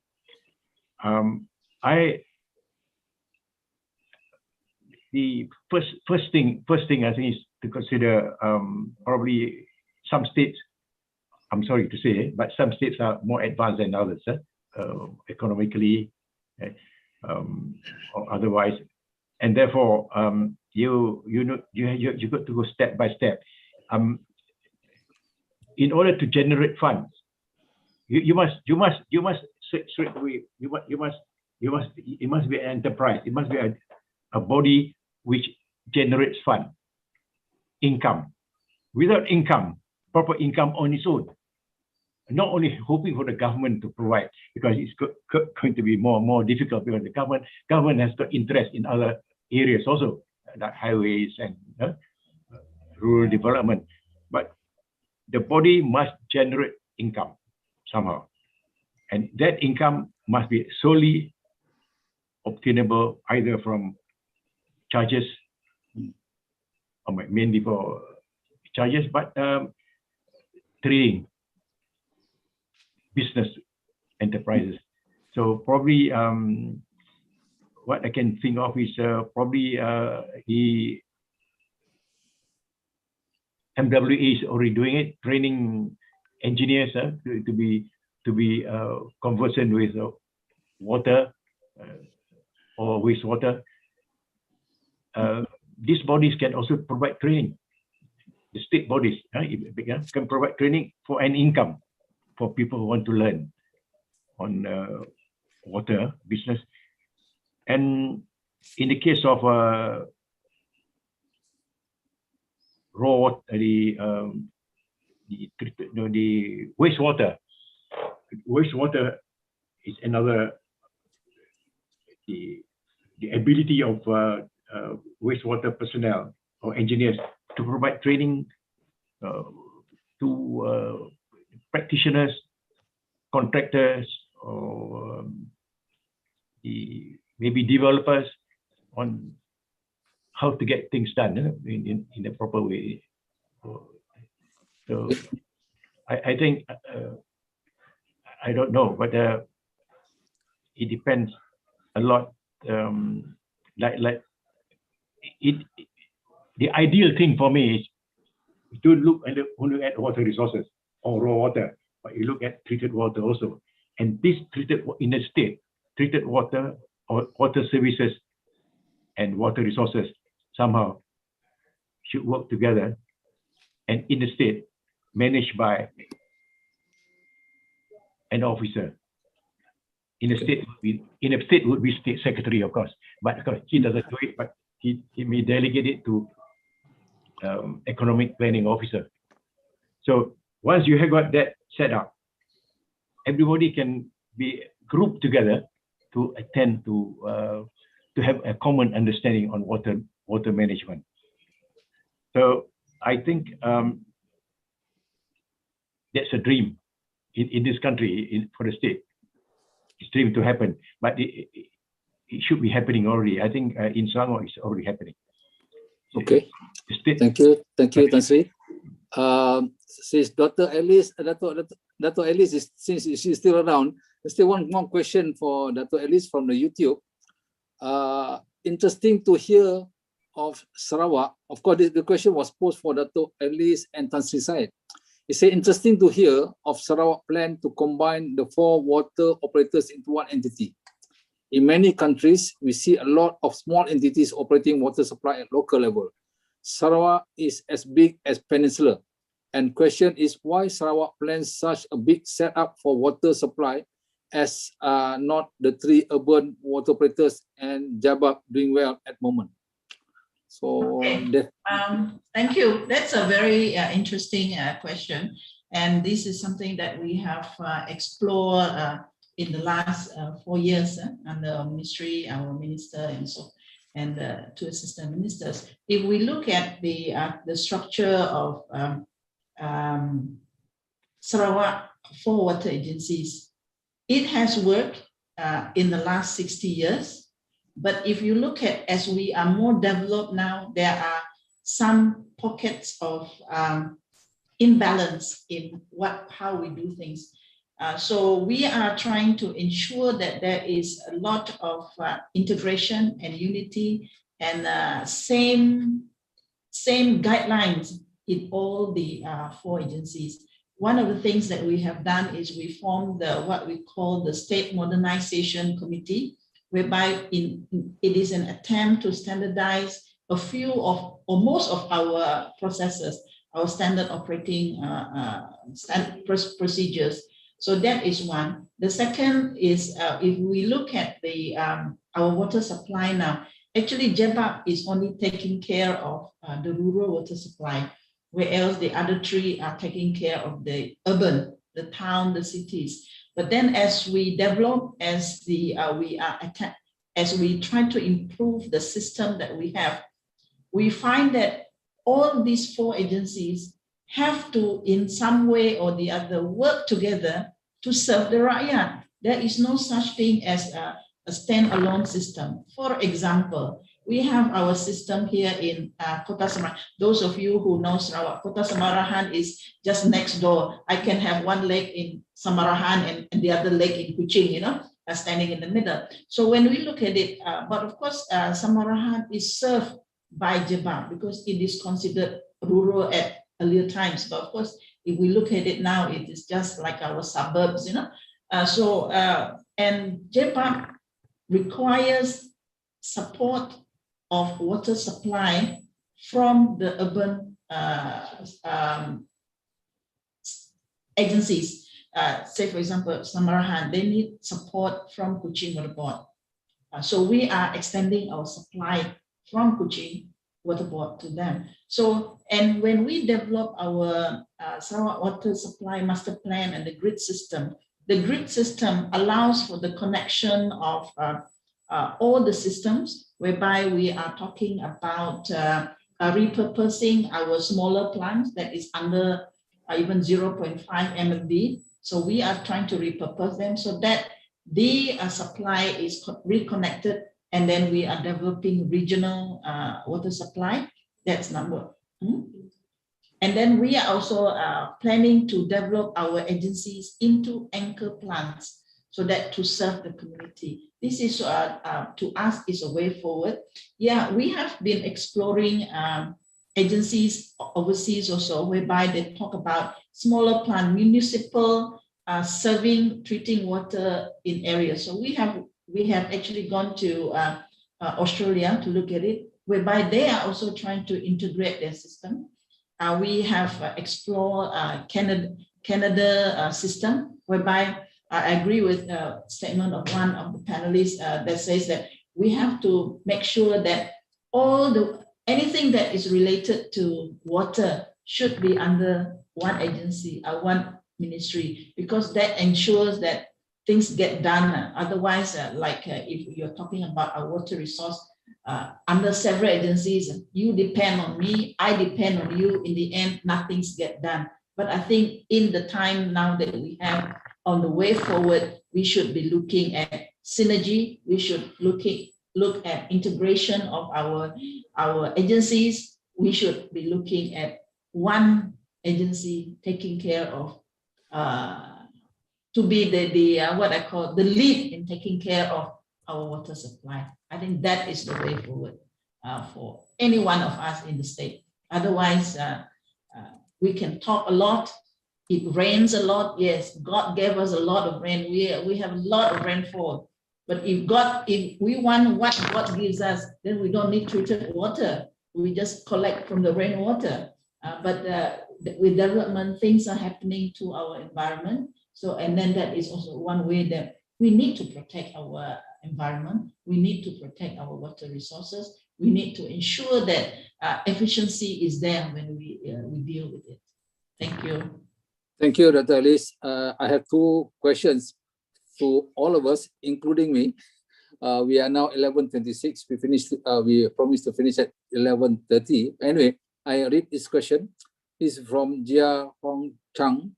It's from KPMG Corporate Advisory. His question would be on raw water supply.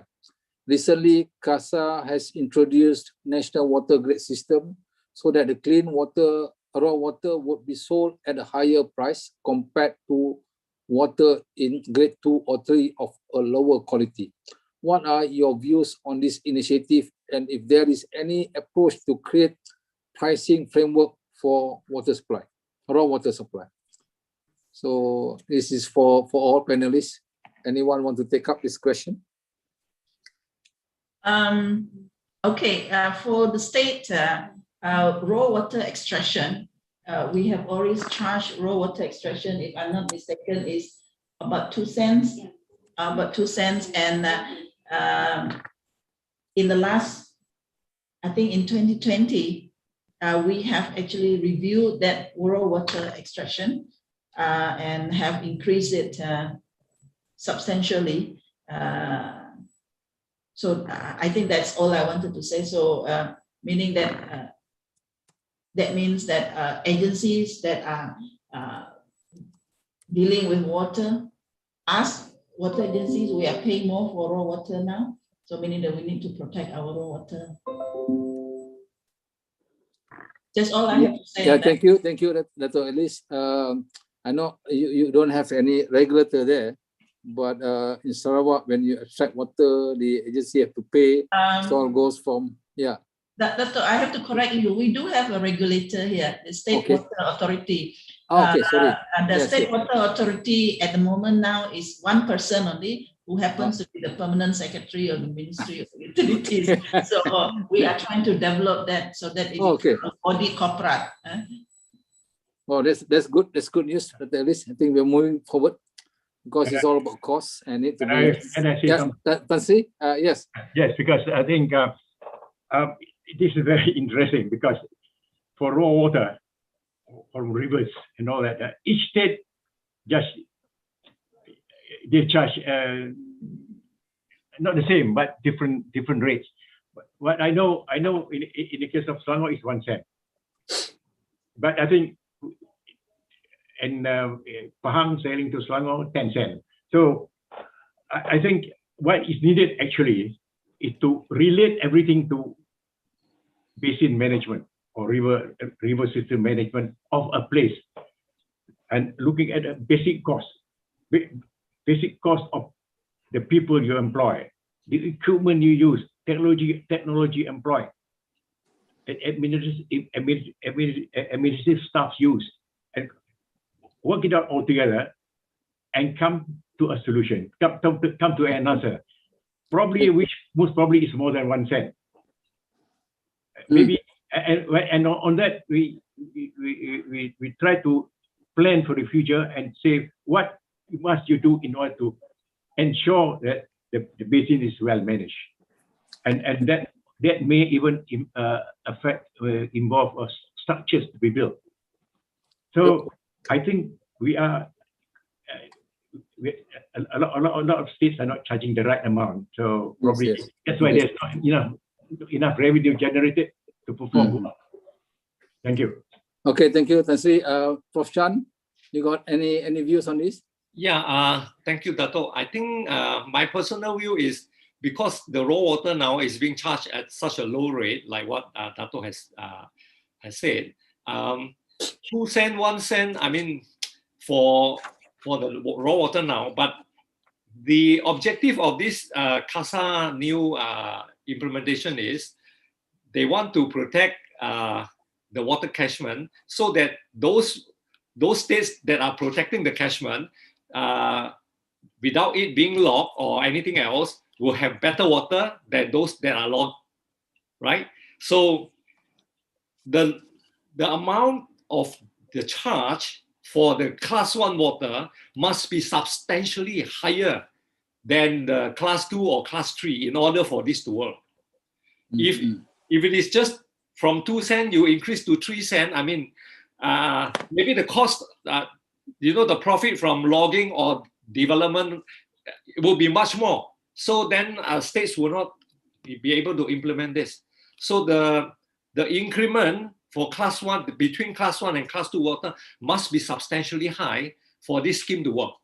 That's my personal take on this. Thank you. Thank you, Prof. Chan. MWA take on this. We have already voiced out to the ministry that there must be a rate for the raw water. In fact, we mooted the idea, we put up a certain memorandum on this because there must be a proper formula. As what we said, we have 4 categories of water, different grade will have different value, and it's not just simply charging, and it involves integrated water basin management, and the rate that being sold to each state need to be monitored. When it's dropped in class, the rates will also be dropped. And that also developing a formula. If you look at Pahang, they are looking at a forest. If you're looking at Kedah, they're looking at the paddy fields. So I wouldn't want to touch on the current issues of Penang centered in the attraction of Penang and Kedah and Penang and Perak. That's yet to be resolved. Let it be, and hopefully the government of CASA, federal government, step in to resolve this and create a standard formula to be used by all. And I agree with Tan Sri side. LOAS is a very good model. I just might only hope and pray other states follow suit if one adjust accordingly. But that is a good model, has been practiced and it's worked well and it's proven. So that's my take on that question just now. And yes, it is a time to create this raw water pricing so that it be charged accordingly on fairness basis, based on certain formula protecting the type of catchment. One last question from Dia Rizwan. He says here, thank you to all presenters for the insightful sharing. One question for me, as far as I am aware, agriculture and industries are the major water consumers as compared to domestic as they make up about 70 to 80% of the total water consumption. He says, sorry, can't remember the exact percentage. Has there been any initiatives in Malaysia working with them to reduce use water effectively? So it's a question for all. Dato' Ellis, you want to say on Sarawak side on this matter, on the agriculture and industry? It's about water demand actually. On the how to conserve on their side to reduce their water in terms of recycling. I take one example. What's happening in the water sector? It's already been advertised that sewage now being recycled to supply to the non-potable industry, and it's growing. There's a target by the government, federal, to reuse recycled water. That's one portion of it. And then also talk when MWA also talked with the KSU on taking about the trade waste to be intercepted and discharged into the public sewage system for those non-metal. That is also another step to protect the pollution of the river. That also a step to look at how to charge the environmental fee to all the industries, because regardless whether they comply or not comply, they also contribute some loading into the river, and that is also towards creating a fund for the whoever agency to protect the environment or to protect the rivers to make it better quality. So, Dr. Alice, you have any take on this? At the moment, our state, most of the water that we are dealing with are treated water, safe water, more for consumers, public, for the rakyat, not so much for the agriculture.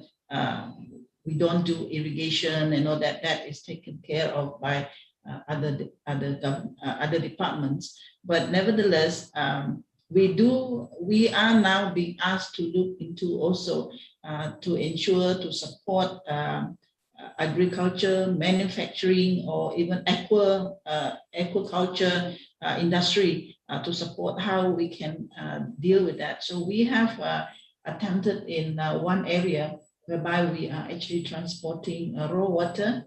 Of course, at the end of the day, that raw water is used for the agriculture, and it is also used for water treatment. So, but we have not, well, my ministry have not looked into very much into it, but definitely others are looking into it in the state. Thank you, Dr. Alice. Tan Sri, you have anything to say? Yes, I'm very. I feel very strongly in this one. I think my principle is anybody who use water must pay for the water. So whether it is for water supply, whether it's for agriculture, or whether it's for agriculture like paddy planting or fisheries, horticulture, even for rural supply, taking from the hills, non-treated water, but from here for their own use, they must pay for it. In Selangor, they pay. So agriculture is a bit more difficult because agriculture is it has got a federal government has got federal and state are responsible for agriculture, paddy planting especially, and paddy planting or cultivation uses more water. We think use more water than what they should be using. So there is a lot of wastage there. So if that water can be saved and kept in a dam somehow, instead of releasing from a dam, only release a certain amount which the paddy planting should be using. Then the volume of water in the dam is not lost; it's still kept there. But the paddy planting method in this country must change, and that is flooded irrigation. So in many other countries like Indonesia, maybe Japan, they use just enough water for paddy planting, and they are doing well. The production is good. We are using a lot more water than necessary. Okay.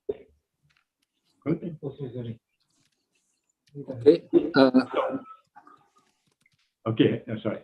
Okay, Tan Sri. That's my conclusion. But this under water demand management, we must apply that system somehow. It's very, very highly politicized. It is not easy to deal with farmers. Thank you.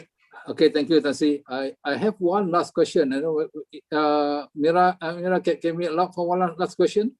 Mira? Yes, please. Okay, because we are already past 10 minutes. Yep. I put up one last question. This is again from Dia Rizwan. Good morning. Just one question to any panelists. Any actions taken so far to revise, standardize the water tariff in Malaysia, and how far the acceptance from the public, water managers, government on the idea of revising water tariff? I would like to add this one also. What is the thought of having a standard rates like what has been practiced in the Tenaga Nasional and also in the sewerage sector? Whether that can be applied in the water sector. If not, at least the ban should be a standard ban for all states. After all, a plant is a plant. The process may be the same. That's what happened in water and the Tenaga. So maybe can I take that for Tan Sri's side to say anything on this? I think when it comes to water supply, it's a bit more difficult because you see, sewage services used to be run in those days by the municipalities, remember? And that was done away with, unified under central control some years ago. And that makes it easier for having uniform application. Now, water supply, the state has been controlling water supply on their own all this while, and it's run independently. So in order to have a common rate for the whole country, obviously you have to get all under one management. It's not difficult. It is difficult. Politically undesirable also. I think some people may not like it. State government wouldn't like it. So to me, not possible yet. Cannot be applied. Thank you. Okay, thank you. So I think we have come to the end of the webinar series. I would like to thank you again to Yang Berbahagia Dato' Hadis, Berbahagia Tan Sri Dato' Syed, and also Prof. Dr. Chan for your valuable time. I think for sharing your views. What I can say from this webinar, there are some taglines here, very good tagline, like what been said by Dr. Alice: no water, no life, no blue, no green. So it's very good tagline, and of course some message to the consumers. The water wasting society, as what been said by Dr. Chan, Nai Wong, and also Dato' Syed add on the water polluting society. And this needs to be changed. It's about culture. We don't change, and then that goes our future. It's for the future generation. MWA will certainly abstract all the points and suggestions from this webinar, and we will put an official to the CASA for the thoughts that we have discussed in this webinar, so that it can be considered in the government to look into the future of the water industry and to take care of what is needed, especially towards the value of water, as what we discussed today quite extensively. So hopefully it can be taken up and through a proper larger forum to get the buy-in from the stakeholders, because after all, water is for the people, and the people have the right to say, and they have the right to know. But at the same time, we have to educate and give them more knowledge on what is water is all about. So with that, I thank you for the attendance today, and to all participants, thank you for the questions. I know you have a lot of questions still in stock, but just post to us and we will answer that through our website. So I hand over back to Puan Amira.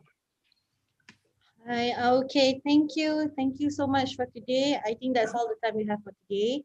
Thank you for all the participants for coming in. For the panelists, can we post for one picture? Okay. Just okay. For one, yeah. Okay, Joe, please, macam biasa, spotlight to all the panelists dengan.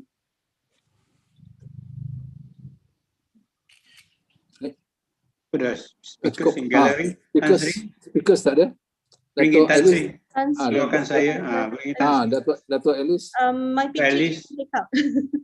Oh. All right. Dato' Alice. Dato' Alice tak ada. Okay, that's good. All right, thank you. 1, 2, 3. 1, 2, 3. Thank you so much, everyone. Thank you. Bye. All right. Bye. Thank you. Thank you. Thank you, everybody. Thank you, Prof. Yeah, Tan Sri. Dato' Alice. Thank you very much. Okay, goodbye. Have a good day. Okay, thank you. Thank you, Dato'. Bless the world water.